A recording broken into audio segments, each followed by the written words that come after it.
آداب، میں ہوں وسعت اللہ خان اور میرے ساتھ قاعدے سے تو یہاں زرار کھوڑو اور مبشر زیدی کو بھی ہونا چاہیے، مگر وہ تقریباً 1000 کلومیٹر پرے لاہور میں اس وقت بیٹھے ہوئے ہیں، ہانپتے کانپتے ایئرپورٹ سے اسٹوڈیو پہنچے ہیں۔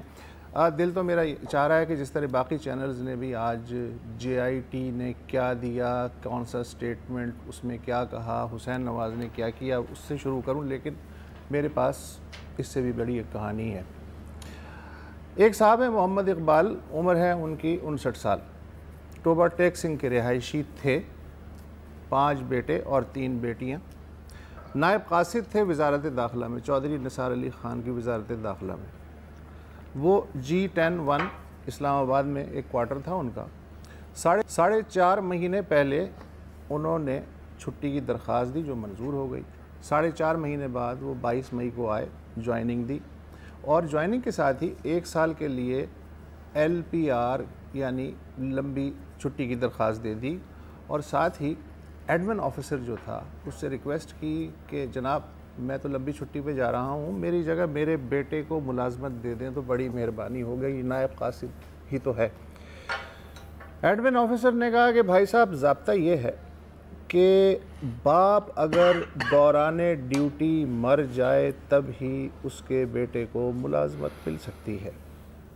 چنانچہ محمد اقبال نے بیٹے کو وہیں چھوڑا اور باہر چلا گیا، اور پھر پاکستان سیکریٹریٹ کے R بلاک کی 30 فٹ اونچی چھت پہ چڑھا، چھلانگ لگائی اور مر گیا۔ یعنی اس نے قانوناً یہ شرط پوری کر دی کہ باپ مرے گا تو بیٹے کو نوکری ملے گی۔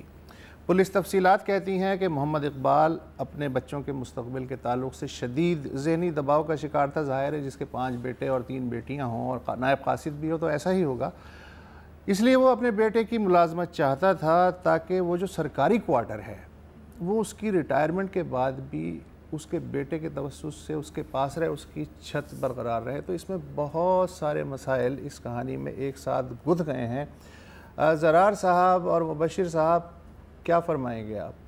کیا ہو رہا ہے یہ؟ اللہ معاف کرے بھائی۔ سر کیا فرما سکتے ہیں، بس یہی ہے کہ ایک انتہائی افسوسناک واقعہ ہے، جتنا بھی اس کا افسوس کیا جائے کم ہے، لیکن اٹ آلسو شوز کہ بعض اوقات ایسی چیزیں جو ہے قانون میں لگا دی جاتی ہیں جو بعد میں خود انہی کے لیے جو ہے باعث زحمت بنتی ہیں۔ یہاں تو ایک جان چلی گئی، اور وزارت داخلہ میں کیونکہ ہمارے وزیر داخلہ بہت دبنگ وزیر ہیں، وہ بہت سے لوگوں سے اوور ٹائم بھی کراتے ہیں، زیادہ کام بھی کراتے ہیں، اوور ٹائم ملتا بھی نہیں ہے، وہ ایک الگ بات ہے۔ لیکن اس کیس میں تو اس قانون کو لے کر کے کہ جب تک آپ کی جان نہیں جائے گی یا آپ خود جان سے ہاتھ نہیں دھوئیں گے، لیکن قانون کی بالادستی تو قائم ہے نا۔ ہاں نہیں، لیکن اگین اب میرے نظر میں یہ قانون کا مسئلہ نہیں ہے، اور یہ نہ ہی یہ چودھری نثار کا مسئلہ ہے، یہ تو ایک آئینہ ہے آپ کو دکھانے کے لیے کہ کتنی ڈیسپریشن ہے گراؤنڈ لیول پر۔ ہم گراؤنڈ ریالٹیز کی ہمیشہ بات کرتے ہیں نا، زمینی حقائق، یہ ہمارے زمینی حقائق، یہ تو ایک طرح سے مطلب اب تو جو ہوا، جو گزر رہی ہوگی ان کی فیملی کے ساتھ۔ اچھا، مجھے زرار اور مبشر، مجھے قطعاً افسوس نہ ہوتا اگر اس پاکستان میں نوکریاں بغیر پرچی کے ملتی، بغیر کسی کی دھمکی کے، دھونس کے، پیسے کے اور رشوت کے طور پہ نہ ملتی، تو مجھے بالکل افسوس نہ ہوتا کہ یار ایک پاگل آدمی تھا، اس نے میرٹ کا مسئلہ ہے، کر لی، میرٹ پہ ہی سب کچھ کام ہو رہا ہے۔ دوسرا یہ بھی ہے کہ اقبال صاحب نے 30 سال دیے اپنی اس وزارت کو، انہوں نے بالکل جس طرح بھی ایفیشنسی کے ساتھ اپنی جاب کی، تو اس کے بعد اس ساری صورتحال میں بہت ہی افسوسناک بات ہے کہ انہیں یہ کرنا پڑا۔ تو اس سے بالکل جیسے زرار کہہ رہا ہے کہ عکاسی ہوتی ہے کہ زمینی حقائق کس قدر تلخ ہو چکے ہیں، اور بہت سے حلقے ایسے ہیں کہ کسی کے شاید جوں تک نہیں رینگی۔ یہ واقعہ چودھری نثار کی پریس کانفرنس سے پہلے ہوا، ان سے جب پوچھا گیا تو انہوں نے کہا یہ اس بات کی ابھی تحقیقات ہو رہی ہیں کہ جناب انہوں نے کیوں خودکشی کی، کیا اس کے محرکات ہیں اور اس کا کیا کیا جائے گا۔ جو ملازم محمد اقبال کی طرح جذباتی نہیں بھی ہیں، دیکھیں نا ان کے ساتھ کیا ہو رہا ہے۔ مثلا جو پینشن آفس ہے اس میں جو عمر رسیدہ لوگ ہیں جنہوں نے ریاست کو اپنی پوری زندگی دے دی، وہ کس طرح دھکے کھاتے ہیں، اور اس کے علاوہ جو کوالیفائڈ نوجوان ہیں وہ صرف اس لیے پیچھے رہ جاتے ہیں. مثلا جیسے سندھ کا جو ہے اپنا مقابلے کا امتحان دینے والے پچھلے سال جو کوالیفائی ہوئے بچے، جی بالکل، اب چیئرمین قانونی طور پہ لگا، غیر قانونی طور پہ لگا، وہ کس طرح کا آدمی ہے؟ جس بچے نے کلیئر کیا اور اس کا تعلق لوور مڈل کلاس سے تھا، اس کو بھی پین کے ساتھ کینسل کر دیا گیا کہ جناب چونکہ چیئرمین ٹھیک نہیں تھا لہٰذا آپ کا ایگزام بھی ٹھیک نہیں ہے. تو اس طرح کی فرسٹریشن میں جب اس طرح کی خبریں آتی ہیں کہ جی محمد اقبال نے کود کے خودکشی کر لی، تو مجھے تو بہت ہی نارمل قسم کی خبریں لگتی ہیں. یہ سر نارمل تو آپ دیکھیں، یہ بھی آپ بات دیکھیں نا کہ یہ ایک گورنمنٹ امپلائی تھے، اور ہمارے ملک میں گورنمنٹ جاب کیوں ایک جو طبقہ، یہ جو طبقہ ہے خاص طور پہ جو محمد اقبال صاحب کا طبقہ ہے، ان میں گورنمنٹ جابز کو کیوں پریفر کیا جاتا ہے؟ کیونکہ سیکیورٹی ہوتی ہے، آپ کو کچھ آپ کو گھر مل جاتا ہے، آپ کو سر کے اوپر چھت مل جاتی ہے، آپ کو کچھ guaranteed pension and so on and so forth ہوتی ہے. پھر آگے جاتے ہوئے جو پینشن آفس پہ ہوتا ہے، آپ کو بھی بہت اچھی طرح پتہ ہے، مجھے بھی بہت اچھی طرح پتہ ہے. پھر آپ سوچیں کہ جو گورنمنٹ سیکٹر میں نہیں ہے، ٹھیک ہے، اور جو کہیں بھی پرائیویٹ جاب کریں، کوئی بہت اچھے سیٹ بھی ہوتے ہیں، کوئی بہت اچھے امپلائرز بھی ہوتے ہیں، لیکن اکثریت ایسی نہیں ہوتی، تو ایکسپلائٹیشن ہوتی ہے. تو وہاں تو اس سے بھی ورسٹ ہے. اب اگین مبشر ابھی مینشن کر رہے تھے کہ یہ وزیر داخلہ کی پریس کانفرنس سے کچھ گھنٹے پہلے یہ واقعہ سامنے آیا. سر اس طرح کتنے واقعات ہیں جن کے بارے میں ہم کبھی سنتے ہی نہیں ہیں. اب ٹریجڈی پتہ ہے کیا ہوگی؟ ٹریجڈی یہ ہوگی کہ اس کے بچے کو اب نوکری مل جائے گی. That is a tragedy. اور کیا کچھ کرنا پڑا. اور جو کہ مجھے یاد ہے وسعت کے پہلے یہ ہوتا تھا کہ اگر ایک کوئی آدمی گورنمنٹ جاب میں اپنی ساری زندگی دیتا تھا تو اس کے بچے کو ایک لیجیٹیمیٹ جو ہے ایڈوانٹیج ہوتا تھا کہ وہ وہاں پر مطلب ظاہر ہے اس کیڈر میں نہ آئے لیکن کسی بھی قسم کی جاب کا حقدار ہوتا تھا. دیکھیں مجھے تو یہی ہے کہ دہائیاں گزر گئی، ہم ابھی تک روٹی کپڑے مکان کی ہی تلاش میں ہیں، چاہے ہمیں اس تلاش میں ہماری جان بھی چلی جائے. اس کے آگے کیا؟ اور جتنے ظاہر ہے کہ اس پہ بے شمار بات ہو سکتی ہے، لیکن بالکل فائدہ کیا ہے؟ صرف یہ ہے کہ ہائی لائٹ ہی کر سکتے ہیں. ہم لوگ ایک وقفہ لے لیتے ہیں.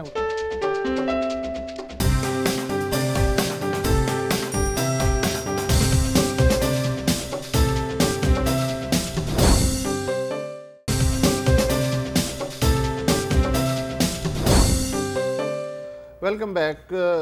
بہت عرصے سے، بلکہ کئی ہفتے سے سمجھ لیں، ہم نے ہندوستان کا کوئی جی بھر کے ذکر نہیں کیا تھا، حالانکہ ہندوستان بار بار موقع بھی دے رہا تھا، مگر ہم نے لفٹ نہیں کرائی. مگر آج ایک دو خبریں ایسی جمع ہو گئی ہیں کہ ہم نے سوچا کہ بلیک کامیڈی کے طور پہ ان کو ٹریٹ کرنے کی کوشش کریں. پہلی خبر تو یہ ہے جو آپ نے سن لی ہوگی کہ بھارتی فوج کے محکمہ اطلاعات کے director general major general Ashok Narula, انہوں نے یہ خبر پھوڑی کہ لائن آف کنٹرول پہ نوشیرہ سیکٹر ہے، وہاں ایک پاکستانی چوکی تباہ کر دی گئی اور 10 سے 15 پاکستانی جوان جو ہیں ان کو بھی ہلاک کر دیا گیا. پھر ایک ویڈیو بھی انہوں نے ریلیز کی جس پہ کوئی ایک کچی سی عبارت ہے، اس پہ بھاری ہتھیاروں سے فائرنگ کی جا رہی ہے، لیکن اس میں لاشیں واشیں تو انہوں نے دکھائی نہیں. اور ویڈیو اگر آپ دیکھیں تو بہت ہی ہیویلی ایڈیٹ وہ لگتی ہے. اس میں کوئی ری ایکشن بھی. ہاں، اور مزے کی بات ہے کہ جب سرجیکل سٹرائکس کا دعویٰ کیا تھا بھارت نے کچھ مہینے پہلے تو خبر تو جاری ہو گئی تھی، جوش و خروش بھی بڑھ گیا تھا، لیکن ویڈیو میرا خیال ہے وہ وہاں سے نہیں لا پائے تھے. ہمارے جو آئی ایس پی آر کے میجر جنرل آصف غفور ہیں، انہوں نے آج کی خبر کو بالکل بے بنیاد غلط قرار دیا. انہوں نے کہا ہے کہ نہ تو کسی چوکی پہ حملہ ہوا ہے، نہ ہمارا کوئی فوجی جو ہے شہید ہوا ہے. اسی طرح 1 مئی کو ایک خبر آئی تھی کہ بھارت کی طرف سے کہ پاکستانی کمانڈوز نے لائن آف کنٹرول پار کی اور 2 بھارتی فوجیوں کو نہ صرف ہلاک کیا بلکہ ان کی لاشیں مسح کی، مگر اس کی بھی ویڈیو جو ہے وہ نہیں آئی ہمارے سامنے. اب یہ معاملہ جو ہے لاشیں مسح کرنے والے فوجیوں کا وہ بھول بھال گئے، وہ ٹھنڈا ہو گیا ہے. لیکن مزید انٹرسٹنگ جو خبر ہے وہ یہ ہے کہ آپ کو یاد ہوگا کہ 9 اپریل کو ایک 23 سالہ لڑکا تھا فاروق احمد ڈار کشمیر میں، وہ کوئی 20 کلومیٹر پر ایک اپنی بہن کے ہاں موٹر سائیکل پہ جا رہا تھا. اس دن الیکشن بھی ہو رہا تھا. تو جو راشٹریہ رائفلز ہیں ان کے فوجیوں نے دیکھا کہ کشمیری تنہا موٹر سائیکل پہ چلا جا رہا ہے اور بالکل سنسان میں. تو انہوں نے اسے روکا, کہنے لگے کہاں جا رہا ہے؟ اس نے کہا جی میں وہاں سے آ رہا ہوں, وہاں جا رہا ہوں. کہنے لگے اتنی دور تو جا کیوں رہا ہے آخر اتنی دور؟ اس کے بعد اس کو خوب ٹھوکا پیٹی پٹائی وٹائی کی اور پھر اسے جیپ سے رسیوں سے باندھ کے گھمایا 10-15 گاؤں میں. اس کی ویڈیو وائرل ہو گئی. پیر اس کا زخمی ہو گیا. پھر فوج نے یقین دلایا کہ جو وائرل ویڈیو ہے اس کی تحقیقات کا چھان بین کا پورا اہتمام کیا جائے گا. جو ریاستی وزیر اعلیٰ تھی محبوبہ مفتی, انہوں نے کہا جی FIR درج کر لی گئی ہے. عمر فاروق جو سابق وزیر اعلیٰ تھے, انہوں نے ایک ٹویٹ میں کہا کہ یہ جناب یہ تو توہین ہے کشمیریوں کی. دیکھیں جو نظریاتی دشمن ہیں, جو نام نہاد سیکولر ہیں, ان میں سب سے بڑے جو نام ہیں ہندوستان میں, 1-2 یاد آ رہے ہیں. اروندھتی رائے مثلا. اروندھتی رائے جو ہیں ہمیشہ چٹکی لے لیتی ہیں اور پھر لوگ ظاہر ہے کہ یہ کرنا نہیں چاہیے اروندھتی رائے کا. مثلا لیٹسٹ ان کا بیان ہے کہ اگر کشمیر میں 7 لاکھ چھوڑ 70 لاکھ فوجی بھی لگا دیے جائیں تو بھی بھارت کشمیر میں کامیاب نہیں ہو سکتا. اب یہ کہنے کی کیا ضرورت ہے؟ مطلب ملکی سلامتی اور سب اس میں چیزیں آ جاتی ہیں. پریش راول صاحب دیش بھکت, سر مشہور بالی ووڈ ایکٹر اور BJP کے MP, میرے پسندیدہ ایکٹر, BJP کے جو ہیں MP ہیں, آج کل سیاست میں بھی آ گئے ہیں. انہوں نے کہا جناب کہ جیپ سے پتھراؤ کرنے والوں کو نہیں, اروندھتی رائے جیسے لوگوں کو باندھنا چاہیے. اس کے بعد واہ پریش راول کے جو ہیں ٹویٹوں کی برسات ہو گئی اور لوگوں نے کہا صرف اروندھتی رائے کیوں, فلاں کیوں نہیں. اور اگر ان لوگوں کو جیپ سے باندھ کے اسی طرح فاروق احمد ڈار کی طرح گھمایا جائے تو آپ کا بھائی سب سے پہلے اسے پتھر مارنے کے لیے تیار ہو. اچھا لوگ گولیوں مارنے پہ آ گئے. اچھا مزیدار بات, اس میں 2 مزیدار باتیں ہیں. ایک تو کافی اچھا چانس ہے کہ اروندھتی رائے نے کبھی یہ کہا ہی نہیں تھا, بیکاز یہ اپیرنٹلی یہ جیو نیوز میں رپورٹ ہوئی تھی کہ وہ سری نگر گئی ہیں اور ایسی بات ہوئی ہے. ہوا یہ کہ ایک پاکستانی ویب سائٹ ہے ٹائمز آف اسلام آباد, اس پہ 50% خبریں غلط ہوتی ہیں, مجھے مطلب 75%. تو وہ جو ہے نا انہوں نے یہ خبر لگائی کہ اروندھتی رائے نے یہ کہہ دیا. اس کے بعد پھر جیو نے اٹھایا, پھر ARY نے اٹھایا, سب نے. اچھا اروندھتی رائے صاحبہ کے جاننے والوں کا کہنا ہے کہ ان کو تو کافی سال ہو گئے وہ سری نگر گئی نہیں ہے, تو سری نگر میں بیان دے لیں تو آگے کے بعد. لیکن جیسے ہمارے ہاں ہے الزام ثبوت ہے اور کچھ مزید ثبوت کی ضرورت نہیں ہے. کشمیریوں کے ساتھ سمپتی تو ان کی وہ بالکل ہے, ایسی بات کر سکتی ہیں, نو ڈاؤٹ اباؤٹ اٹ, اس لیے تو وہ بلیویبل ہے. اچھا دوسری ایک انٹرسٹنگ بات, پریش راول صاحب نے پہلے یہ ٹویٹ کی نا, تو پھر تھوڑی دیر بعد سوچا کہ یار یہ تھوڑا زیادہ تو نہیں ہو گیا, ٹویٹ ڈیلیٹ کر دی.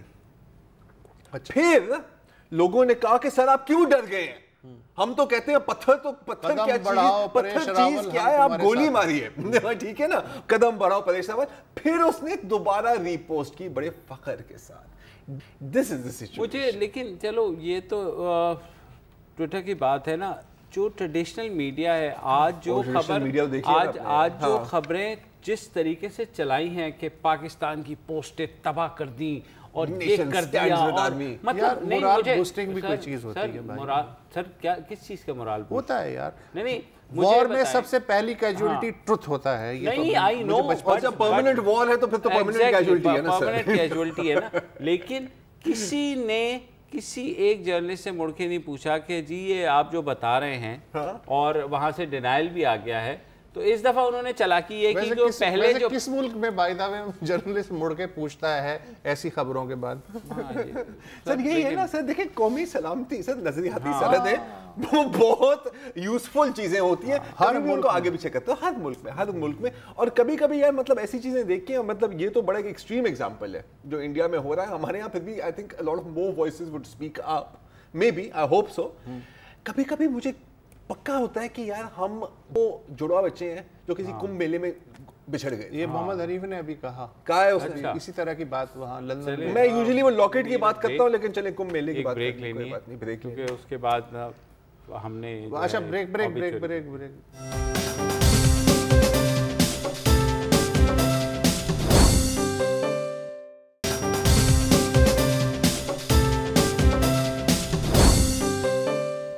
جی مشال خان کے والد اقبال خان صاحب ہمارے ساتھ موجود ہیں۔ اقبال خان صاحب، آج سپریم کورٹ بھی گئے اور اب بارہا آپ یہ بات کر رہے ہیں کہ سارے کیس میں ایکٹرز کو پکڑا گیا ہے، ڈائریکٹرز کو نہیں، اس سے آپ کی کیا مراد ہے؟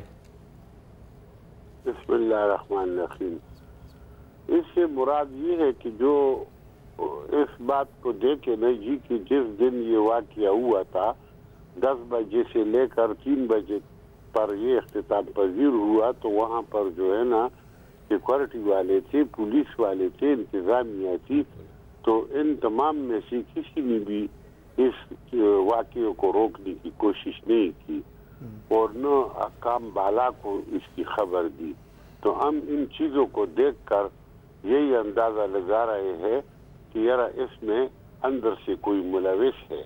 ہاں جی، یہ تو مطلب یہ کہ جو سامنے والے لوگ ہیں جو کیمرے کی آنکھ سے دیکھے جا سکتے ہیں اس کو پکڑ رہے ہیں، ٹھیک ہے، اس پر ہم اس کا شکریہ ادا کرتے ہیں، لیکن ہماری مطالبہ یہ ہے کہ جو پیچھے لوگ ہیں اس کو بھی جو ہے نا وہ شامل تفتیش کیا جائے۔ تو آپ نے اپنے انہی خیالات سے پولیس کو بھی آگاہ کیا ہوگا ظاہر ہے، تو ان کا کیا اس میں رد عمل ہے؟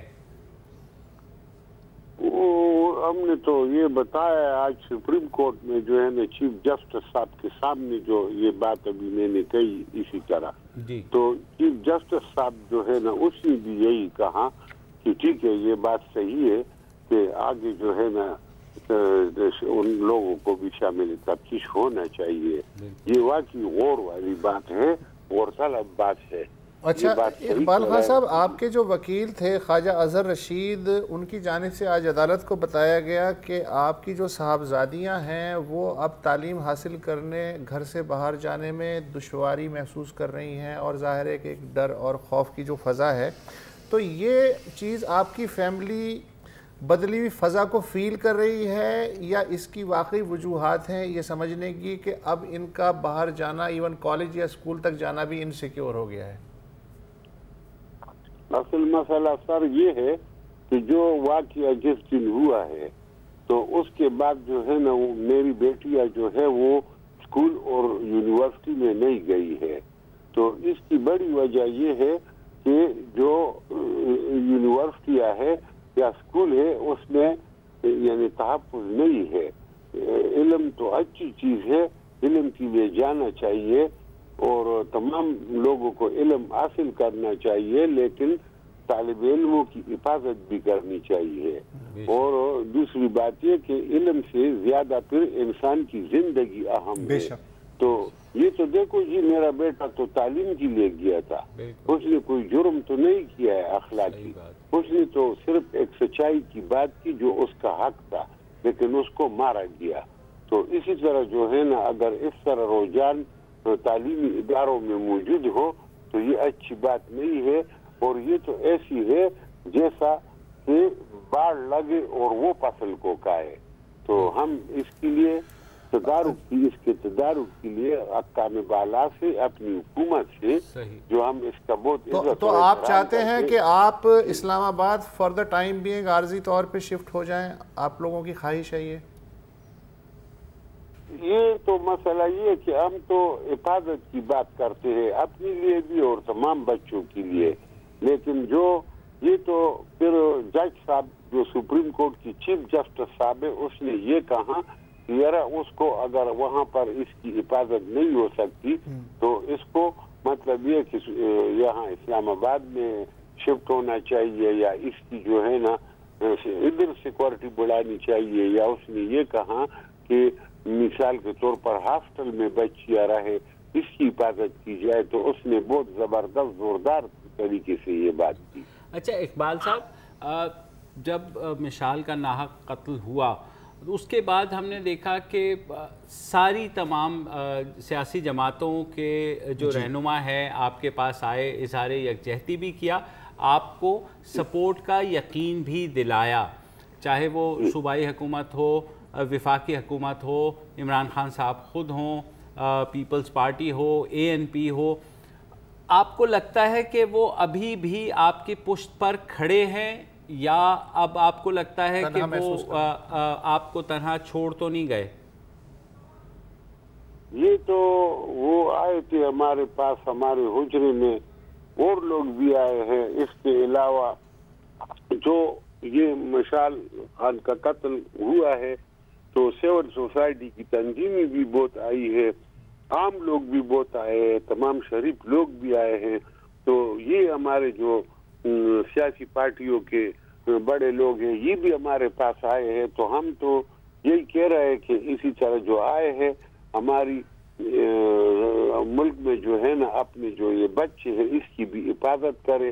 اور ہم تو خدا کے لیے تمام سے بلند آواز یہ کہہ رہے ہیں کہ خدا کے لیے جو ہے نا میرا مشال تو واپس نہیں آئے گا، لیکن جو ہر گھر میں مشال موجود ہے تو ہم نے جو آواز اٹھایا ہے اس کا ساتھ دو.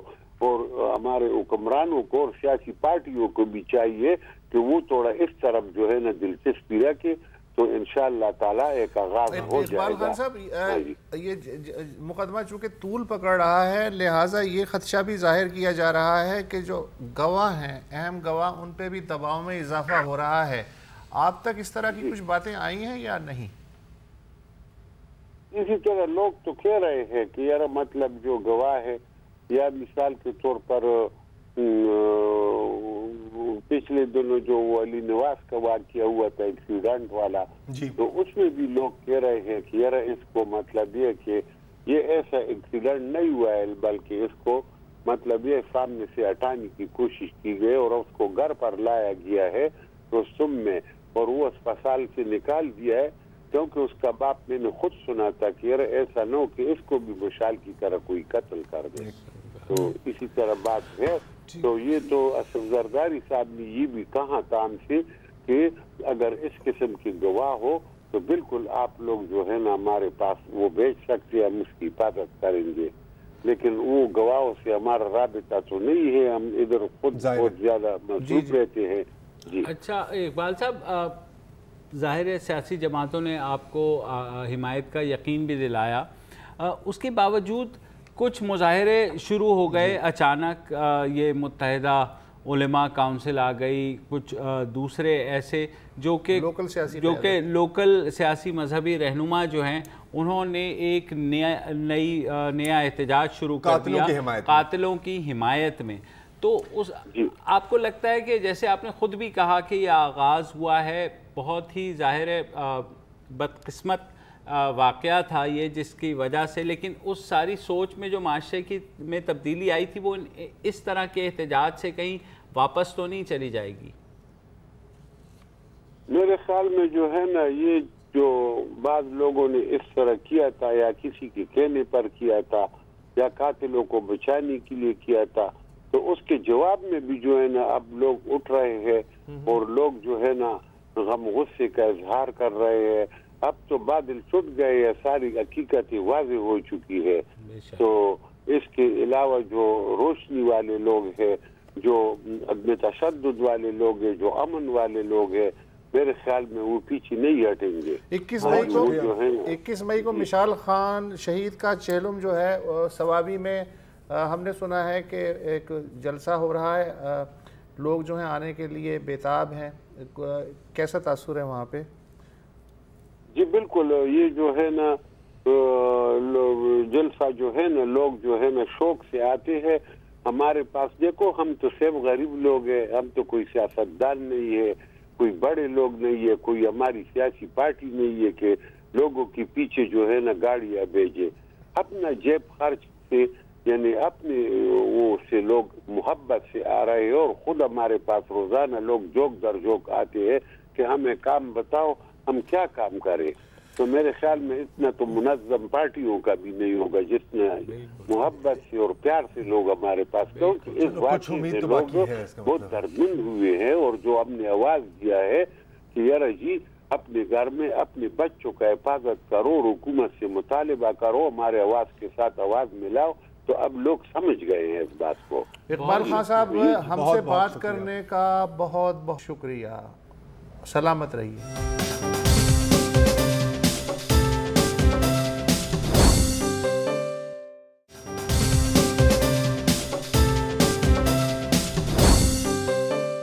Welcome back. 2 روز پہلے برطانوی شہر مانچسٹر میں ایک میوزیکل کانسرٹ میں خودکش حملہ ہوا. 23 ہلاک ہوئے, 50 سے زائد زخمی ہوئے. ہلاک ہونے والوں میں 12 بچے بھی شامل تھے. اس کے بعد پورے برطانیہ میں ریڈ الرٹ ہو گیا ہے. سرکاری عمارتوں کی حفاظت اب فوج کرے گی. انتخابی مہم منسوخ کر دی گئی ہے. جو ذمہ دار تھا لیبیائی نژاد سلمان عبیدی, وہ ہے تو کہنے کو لیبیائی لیکن پیدا برطانیہ میں ہی ہوا تھا. ہلاکتیں ہوتی ہیں لیکن جب بچے ہلاک ہوتے ہیں تو دل کھچ جاتا ہے. وہ جو کہتے ہیں نا کہ جو سب سے ہلکا کفن ہوتا ہے وہ سب سے زیادہ بھاری ہوتا ہے. اور یہ جو سب سے زیادہ ہلکے کفن ہیں فی زمانہ اگر دیکھا جائے تو شام میں پچھلے 6 سال میں جو 4.5 لاکھ ہلاکتیں ہوئی ہیں ان میں تقریباً نصف کفن ہلکے تھے, جنہیں اٹھانے والے والدین کی آنکھیں اتنی پتھرا گئیں اور آنسو تھے کہ خشک ہو گئے کہ اب وہ رونا وونا بھول گئے ہیں. ان کے لیے موت ایک معمول کی بات ہے. جاد رہبانی ایک عربی شاعر ہیں. ان کا ایک گیت ہے ایسے ہی بچوں کے لیے. بربادی اور آگ کے درمیان زخموں سے چور چور چیخنا چاہتے ہیں مگر آواز نہیں نکلتی. ہم وہ بچے ہیں جن کی چیخ دل سے اٹھ رہی ہے مگر ہم خوف کو مٹانا چاہتے ہیں, کچھ بدلنا چاہتے ہیں. ہم کہنا چاہتے ہیں مگر کوئی تو سننے والا ہو. ہمیں بچپن واپس چاہیے تاکہ ہم بڑے ہو سکیں. ہم نے یہ گیت دکھ, خوف اور آنسو سے لکھا ہے مگر دلوں میں زندگی اب تک دھڑک رہی ہے. ہمارے چہرے اب بھی تابندہ ہیں. ہم طویل اندھیرے میں روشنی بھریں گے. ہمارے خوابوں کو تعبیر ضرور ملے گی. ہم بآواز بلند کہنا چاہتے ہیں سب کچھ ممکن ہے. دیکھو ہمارے دل اب بھی دھڑک رہے ہیں. ہماری مسکراہٹیں جگہ جگہ بکھری پڑی ہیں. یونیسیف نے یہ کیا کہ جاد رہبانی کا یہ گیت لیا اور حلب کے کھنڈرات میں شامی بچوں کے حوالے کر دیا. ان بچوں میں آپ دیکھیں گے کہ ایک نابینا بچی بھی ہے جو سب سے آگے ہے اور وہ آنکھوں والوں کو روشنی دکھانے کی کوشش کر رہی ہے. دیکھیے اور سنیے.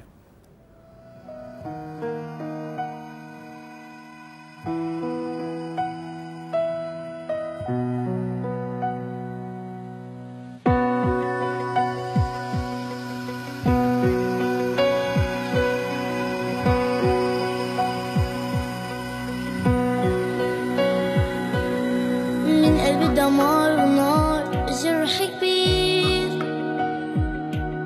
بالصوت العالي بدي اقول بس الصوت صغير. يمكن نحن اولاد صغار بس اخذتنا من القلب. بدنا نمحي كل الخوف ونكون التغيير. بأعلى صوت بدي اقول بالغنية كل شي معقول. حدا يسمع حدا يشوف طفولتنا بدنا بالصوت الواحد. آمنا أكثر رح نصير أقوى. طفولتنا تكبر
احمد نوید کا ایک شعر ہے، اپنی آغوش میں مخلوق کفن پوش لیے، یہ زمیں ہے یا خلا میں کوئی تابوت رواں، مگر ایک شے ایسی ہے جسے موت بھی نہیں مار سکتی، اور وہ ہے امید بھرا خواب۔